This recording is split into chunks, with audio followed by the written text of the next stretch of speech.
പ്രതിപക്ഷ നേതാവ് വി.ഡി. സതീശൻ നയിക്കുന്ന പുതുയുഗ യാത്രയ്ക്ക് മുന്നോടിയായി ചവറയിൽ സെമിനാർ സംഘടിപ്പിച്ചു. സംവദിക്കാം പുതുയുഗ ചവറയ്ക്കായി എന്ന പേരിലാണ് സെമിനാർ സംഘടിപ്പിച്ചത്. പ്രതിപക്ഷ നേതാവ് വി.ഡി. സതീശൻ നയിക്കുന്ന പുതുയുഗ യാത്ര മാർച്ച് 2-ന് ചവറയിൽ എത്തിച്ചേരും. ഇതിന് മുന്നോടിയായാണ് ചവറയിൽ സെമിനാർ സംഘടിപ്പിച്ചത്. സംവദിക്കാം പുതുയുഗ ചവറയ്ക്കായി എന്ന പേരിലായിരുന്നു സെമിനാർ. ബേബി ജോൺ ഷഷ്ഠബ്ദി പൂർത്തി സ്മാരക മന്ദിരത്തിലായിരുന്നു സെമിനാർ സംഘടിപ്പിച്ചത്. ഷിബു ബേബി ജോൺ മോഡറേറ്ററായി.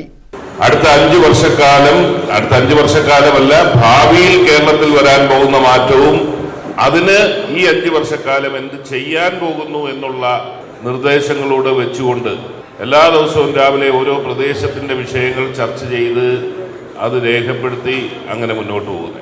അതുകൊണ്ട് തന്നെ ജാഥയ്ക്ക് പേരിട്ടിരിക്കുന്ന പുതുയുഗ ജാഥ എന്നാണ്, പുതുയുഗ യാത്ര എന്നാണ്. അതിനോടനുബന്ധിച്ചുകൊണ്ട് ചവറയിൽ ഇന്ന് നടക്കുന്നത് പുതുയുഗ ചവറ എന്നുള്ളൊരു വിഷയത്തിനെ ആസ്പദമാക്കിയുള്ള ചർച്ചയാണ്.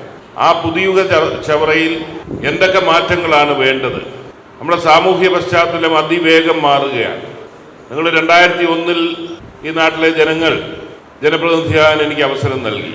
അന്ന് എൻ്റെ കാഴ്ചപ്പാടുകളിൽ വന്ന ചില കാര്യങ്ങൾ ചെയ്യാൻ പറ്റും. പക്ഷേ അതിൻ്റെ മാറ്റത്തിൻ്റെ വേഗത ചൂണ്ടിക്കാണിക്കാൻ ഒരു ഉദാഹരണം ഞാൻ പറയുകയാണ്. പല കാര്യങ്ങളും എടുത്തു പറയുന്നു. ദളവാരം പള്ളിക്കോടി പാലം അടക്കം ചെയ്തത് പറയുമ്പോൾ അതിനേക്കാളൊക്കെ 25 വർഷങ്ങൾക്ക് മുമ്പുള്ള സാമൂഹ്യ പശ്ചാത്തലം എന്ത് എന്ന് ചോദിച്ചാൽ എനിക്ക് ഏറ്റവും സംതൃപ്തി നൽകിയത് ഗ്രാമജ്യോതി എന്നൊരു പദ്ധതി വഴി ഇവിടെ ഓരോ പ്രദേശത്തും വൈദ്യുതി ഇല്ലാത്ത വീടുകളിൽ വൈദ്യുതീകരിക്കാൻ സാധിച്ചു എന്നുള്ളതാണ്. UDF ചവറ നിയോജകമണ്ഡലം കമ്മിറ്റി ചെയർമാൻ കോലത്ത് വേണുഗോപാൽ അധ്യക്ഷത വഹിച്ചു. വിവിധ മേഖലയിലെ പ്രഗത്ഭർ സെമിനാറിൽ പങ്കെടുത്തു. News bureau, Chavara.